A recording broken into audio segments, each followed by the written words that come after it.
வணக்கம். இது people English series. இந்த வீடியோல ரொம்ப சிம்பிளான, அதே சமயம் ரொம்ப யூஸ்ஃபுல்லான ஒரு ஃப்ரேஸ் கத்துக்க போறோம். நம்மளுடைய 5 சென்சஸ் வச்சு பண்ணக்கூடிய விஷயங்கள். நம்ம என்ன ஃபீல் பண்றோம், நம்ம என்ன பார்க்குறோம், நம்ம என்ன டேஸ்ட் பண்றோம், இதெல்லாம் நம்ம சொல்றப்போ, நமக்கு சில சமயம் டிஸ்கிரைப் பண்ண தெரியாது. எக்ஸாக்ட்டா அது எப்படி இருக்கு டேஸ்ட்டு, எக்ஸாக்ட்டா நம்ம என்ன ஃபீல் பண்றோம், அது நமக்கு சொல்லத் தெரியாது. அப்ப நம்ம என்ன சொல்லிருவோம்னா, சரி என்னவோ ஒரு மாதிரி இருக்கு. எனக்கு சரியா சொல்லத் தெரியல. என்னவோ ஒரு மாரி இருக்கு. ஏதோ கொஞ்சம் ஒரு மாரி இருக்கு. ஏதோ சரியில்ல. இந்த மாரிலாம் நம்ம சொல்லுவோம் இல்லையா? இத எப்படி இங்கிலீஷ்ல சொல்றது? அதுதான் நம்ம இன்னைக்கு பார்க்க போறோம். இதுக்கு நாம இந்த என்னவோ ஒரு மாரி இருக்கு, என்னமோ சரியில்ல, அந்த மாரி சொல்றதுக்கு பிட் ஆஃப் அப்படின்ற ஃப்ரேஸ யூஸ் பண்ணுவோம்.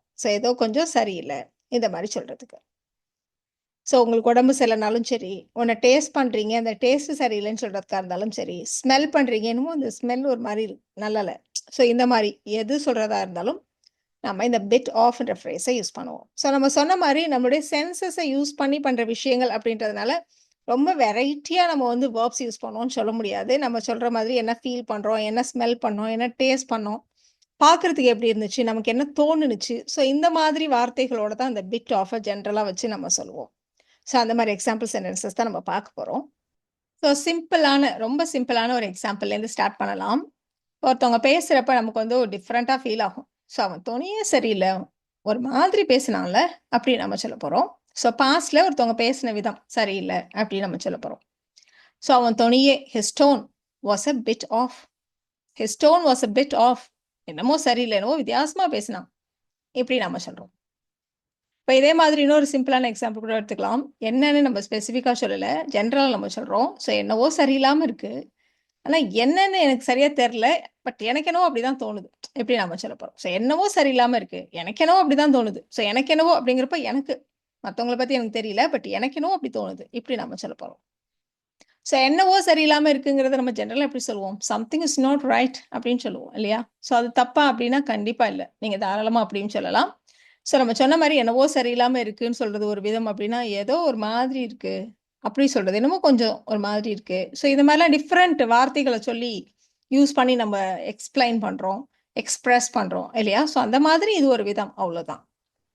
Something is a bit of at least I feel so. At least எனக்கு என்னவோ அப்படிதான் தோணுது. At least I feel so. இந்த இடத்துல அப்படிதான் அப்படின்னு சொல்றதுக்கு தான் நாம இந்த இடத்துல சோன்ற வார்த்தையை சேர்த்துக்கிறோம். Something is a bit of at least I feel so. இப்ப அடுத்த எக்ஸாம்பிள் பார்க்கலாம். அவ இன்னைக்கு ஒரு புது பிரியாணி ரெசிபி ட்ரை பண்ணா. பட் அதோட டேஸ்ட் கொஞ்சம் ஒரு மாதிரி இருந்துச்சு. அப்படி நம்ம சொல்லப் போறோம். நமக்கு டேஸ்ட் எப்படி இருந்துச்சு அப்படின்னு எக்ஸாக்ட்டா நமக்கு டிஸ்கிரைப் பண்ண தெரியல. அது மாரி சமயங்கள்ல தான் நம்ம ஒரு மாரி இருந்துச்சு அப்படி சொல்லிடுவோம்.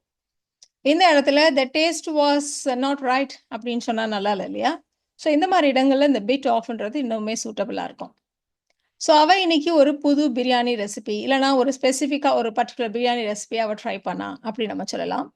She tried a new biryani recipe today அப்படி சொன்னாலும் சரி, இல்ல she tried that new biryani recipe today எப்படி வேணா சொல்லலாம். ஒரு ஸ்பெசிஃபிக்கா இந்த இந்த ரெசிபி அப்படின்னு சொல்றதா இருந்தா நீங்க தட் இந்த மாரி ஸ்பெசிஃபிக்கா கூட சொல்லலாம். அதோட டேஸ்ட். அதனால இந்த டேஸ்ட்ன்ற வெர்ப் வச்சு நம்ம சொல்றோம். It tasted a bit off. அதோட டேஸ்ட் ஒரு மாரி இருந்துச்சு. It tasted a bit off. She tried the new biryani recipe today, but it tasted a bit off.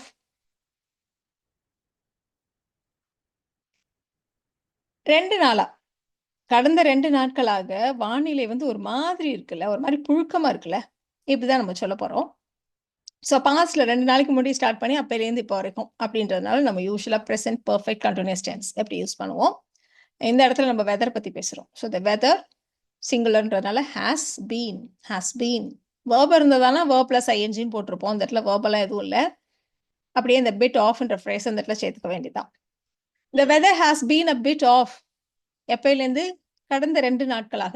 For the past 2 days. The weather has been a bit off for the past 2 days. எப்படி இருக்குன்னா ஒரு மாரி புழுக்கமா இருக்கு. அத நீங்க எப்படி கண்டுபிடிப்பீங்க? Feel பண்ணி தான் இல்லையா? அப்ப நம்ம இந்த இடத்துல ஃபீல்ன்ற வெர்ப் வச்சு சொல்றோம். It feels stuffy. It feels stuffy. ஸ்டஃபின்னா ஒரு மாரி புழுக்கமா காத்தோட்டம் இல்லாம அனத்துற மாரி இருக்கும் இல்லையா? அதத்தான் நம்ம சொல்றோம். The weather has been a bit off for the past 2 days and it feels stuffy. இப்ப நீங்க வெளியில உங்க ஃப்ரெண்ட்ஸோட போறீங்கன்னு வச்சுக்கோங்களேன். ஏதோ ஒரு டாக் பார்க்குறீங்க. அந்த அந்த பிளாக் டாக் பார்க்கறதுக்கே ஏதோ ஒரு மாதிரி இருக்கு. கடிச்சிற மாரி இருக்கு. பெட்டர் நம்ம வேற வழியா நடந்து போலாம். வீட்டுக்கு நம்ம வேற வழியா போலாம். இது வந்து ரொம்ப காமன் இல்லையா? அந்த மாரி சென்டென்ஸ்லாம் நம்ம சாதாரணமா எப்பவுமே சொல்ற சென்டென்சஸ். ஸோ அந்த பிளாக் டாக் பார்க்கறதுக்கு கொஞ்சம் ஒரு மாதிரி இருக்கு. அப்படிதான் நம்ம சொல்லுவோம் இல்லையா? ஸோ என்னவோ ஒரு மாதிரி இருக்குன்னா, நீங்க அப்படி ஃபீல் பண்றீங்களா? டேஸ்ட் ஒரு மாரி இருக்கா? ஸ்மெல் ஒரு மாரி இருக்கா? பார்க்கறதுக்கு அப்படி இருக்கா? உங்களுக்கு அப்படி தோணுதா? அத வச்சு நீங்க கரெக்ட்டான வெர்ப சூஸ் பண்ணுங்க. இப்ப வந்து இந்த பிளாக் டாக் அப்படிங்கிறது பார்க்கறதுக்கு உங்களுக்கு அது ஒரு மாரி கடிக்கிற மாதிரி இருக்கு. அப்ப நம்ம லுக்ன்ற வார்த்தைய வச்சு சொல்லப் போறோம். So that black dog looks a bit off. இப்ப நம்ம பார்த்து சொல்ற மாரி தான் நம்ம சொல்றோம். அதனால சிம்பிள் பிரசன்ட் டென்ஸ்ல சொல்றோம். The black dog looks a bit off. பார்க்கறதுக்கு அது ஒரு மாரி இருக்கு. அதனால நம்ம அப்படி போகலாம். Let us walk another way home. வேற வழியா போலாம். Let us walk another way home. இதுதான் நம்ம சொல்றது. The black dog looks a bit off. Let us walk another way home. Let us walk another way home. இன்னைக்கு அவளுடைய அணுகுமுறை நம்ம வந்து ஆட்டிட்யூட் பத்தி சொல்றோம். இல்ல நடந்துக்கிற விதம். எப்படி வேணா நீங்க அஸ்யூம் பண்ணிக்கோங்க. ஸோ இன்னைக்கு அவளுடைய ஆட்டிட்யூட் கொஞ்சம் ஒரு மாதிரியா தான் இருக்கு. அவ பொதுவா அப்படி இருக்க மாட்டா. பட் இன்னைக்கு ஒரு மாதிரியா பிஹேவ் பண்றா. ஸோ இந்த மாரிலாம் நம்ம சொல்லுவோம் இல்லையா? ஸோ நீங்க சொல்றது வந்து her attitude is a bit off today அப்படி சொன்னாலும் சரி.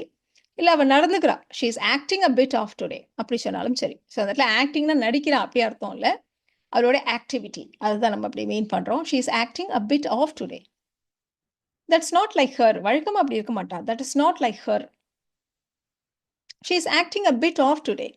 That's not like her. ரொம்ப சிம்பிளான சென்டென்சஸ். நீங்க டே டு டே கான்வர்சேஷன்ல இந்த மாரி நெறைய யூஸ் பண்ணலாம். இந்நேரம் உங்களுக்கு மைண்ட்ல நெறைய சென்டென்சஸ் வந்திருக்கும் இல்லையா? ஸோ நீங்க அதெல்லாம் கூட பிராக்டிஸ் பண்ணி, புதுசா ஏதாவது சென்டென்சஸ் இருந்ததுன்னா, அத கூட நீங்க கமெண்ட்ல சொல்லுங்க. அடுத்தவங்களுக்கும் அது யூஸ்ஃபுல்லா இருக்கும். கொஞ்ச நாளாவே அவர் ஏதோ ஒரு மாரி பேசுறார். என்ன ஏதோ அவாய்ட் பண்ற மாரியே பேசுறார். ஸோ இந்த மாரி தான் நம்ம சொல்லப் போறோம்.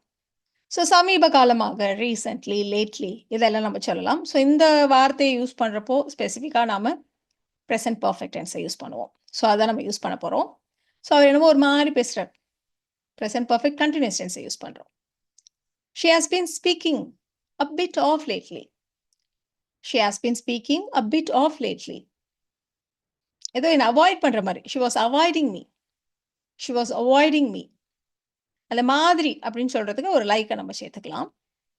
She has been speaking a bit off lately. Like she was avoiding me. ஏதோ என்ன அவாய்ட் பண்ற மாரி கொஞ்சம் ஒரு மாதிரி பேசுறாங்க. She has been speaking a bit off lately. Like she was avoiding me. யாராவது படம் வரைஞ்சு நம்மள்ட்ட காமிச்சா ரொம்ப காமனா நம்ம சொல்ற ஒரு டயலாக். படம் ரொம்ப நல்லா இருக்கு. ஆனா இந்த மூக்கு தான் கொஞ்சம் ஒரு மாரி இருக்கு. கை தான் கொஞ்சம் ஒரு மாரி இருக்கு. இப்படி நம்ம சொல்லுவோம் இல்லையா? ஸோ அததான் நம்ம சொல்லப் போறோம். ஸோ நீ படத்த நல்லா வரைஞ்சிருக்க. You drew the picture well. You drew the picture well. நமக்கு பார்க்கறதுக்கு மூக்கு கொஞ்சம் ஒரு மாரி இருக்கு. அப்படிதான் அர்த்தம் இல்லையா? ஸோ அப்ப நம்ம யூஸ் பண்ண வேண்டிய verb look. The nose looks a bit off. The nose looks a bit off. You drew the picture well, but the nose looks a bit off. So நம்ம பார்க்கறதுக்கு அப்படின்னா லுக்ன்ற வார்த்தைய யூஸ் பண்ணோம். இப்ப நமக்கு அப்படி தோணுதுன்னா சீம்ங்கிற வார்த்தைய யூஸ் பண்ணுவோம். அவ்வளோதான். இப்ப அவளுடைய ஸ்மைல் என்னவோ எனக்கு ஒரு மாதிரி தோணுது. ஜென்யூனா இல்லாத மாரி தோணுது. இதான் நம்ம சொல்லப் போறோம். ஸோ அவளுடைய புன்னகை ஒரு மாதிரி இருக்கு அப்படின்னு நம்ம சொல்றதுக்கு நம்ம வந்து சீம்ங்கிற வார்த்தைய வச்சு சொல்லலாம். Her smile seemed a bit off. Her smile seemed a bit off. அப்படி இருந்துச்சு. It didn't feel genuine. அது வந்து உண்மையானது மாரியே எனக்கு தோணல. Her smile seemed a bit off. It didn't feel genuine. கடைசியா நம்ம பார்க்க போற எக்ஸாம்பிள். பால் என்னவோ ஒரு மாதிரி வாடை அடிக்குது. அப்படி சொல்லுவோம் இல்லையா? ஸோ அத குடிக்காம இருக்கிறது நல்லது. ஸோ நல்ல வாசனையும் இல்ல, கெட்டதா நாரும் இல்ல. பட் ஒரு வாடையா அடிக்குது. அப்படி சொல்லுவோம் இல்லையா? ஸோ இது வந்து நம்ம ஸ்மெல்ல பத்தி பேசுறோம். அதனால ஸ்மெல் அப்படின்ற வெர்பை யூஸ் பண்ணலாம். So the milk smells a bit off. The milk smells a bit off. Better not drink it. இல்லைன்னா we had better not drink it. அப்படி ஃபுல்லா சொன்னாலும் சரி. The milk smells a bit off. We had better not drink it. இப்படி நம்ம சொல்லலாம். இப்போ இந்த ஸ்ட்ரக்சர் எவ்வளோ சிம்பிள் இல்லையா? ஸோ இத வச்சு இந்த சென்டென்சஸ நீங்க ட்ரை பண்ணுங்க. இன்னைக்கு எனக்கு உடம்பு என்னவோ ஒரு மாதிரி இருக்கு. உடம்பு சரியில்லாத மாதிரி இருக்கு. அதனால கொஞ்சம் தூங்குறேன். நான் கொஞ்ச நேரம் படுத்து எந்திரிக்கிறேன். ஸோ இந்த மாரி நம்ம சொல்லணும். அடுத்தது ட்ரெஸ் ரொம்ப நல்லா இருக்கு. ஆனா அந்த கலர் தான் கொஞ்சம் ஒரு மாதிரி இருக்கு.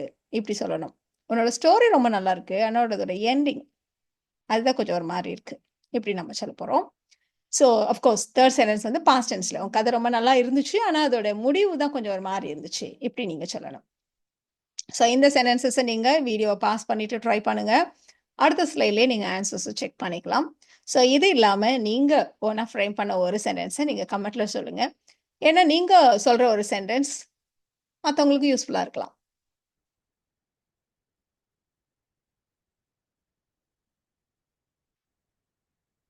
ஸோ உடம்பு சரியில்ல அப்படின்றத I feel a bit off அப்படின்னு மட்டும் சொன்னா கூட போதும். I feel a bit off like something is wrong with my health அப்படின்னு நீங்க எலாபரேட்டா சொன்னாலும் சரி. I am going to sleep for a while அப்படி சொல்லலாம். இல்ல I am going to lie down for a while அப்படி கூட நம்ம சொல்லலாம். அடுத்த 2 சென்டென்ஸுமே ரொம்ப சிம்பிள். ஈஸியா நீங்க சொல்லிடுவீங்க. "The dress looks good, but the color seems a bit off." "The color looks a bit off." எப்படி வேணா சொல்லுங்க. "Seems"னா தோணுது. லுக்னா பார்க்கறதுக்கு. பட் 2யும் இன்டர்சேஞ்சபிளி நம்ம யூஸ் பண்ணுவோம். பட் நீங்க வந்து லுக்ஸ் கூட நீங்க சொல்லலாம். அதே மாரி உன்னோட ஸ்டோரி ரொம்ப நல்லா இருந்துச்சு. ஆனா அதோட முடிவு தான் கொஞ்சம் நல்லா இல்ல. "Your story was good, but the ending was a bit off." இப்படியெல்லாம் நம்ம சொல்லுவோம். ஸோ இந்த வீடியோல நாம பிட் ஆஃப் அப்படின்ற ஃப்ரேஸ எப்படி யூஸ் பண்றது அப்படின்றத தெரிஞ்சுக்கிட்டோம். இந்த வீடியோ உங்களுக்கு யூஸ்ஃபுல்லா இருக்கும்னு நெனைக்கிறேன். Thank you so much.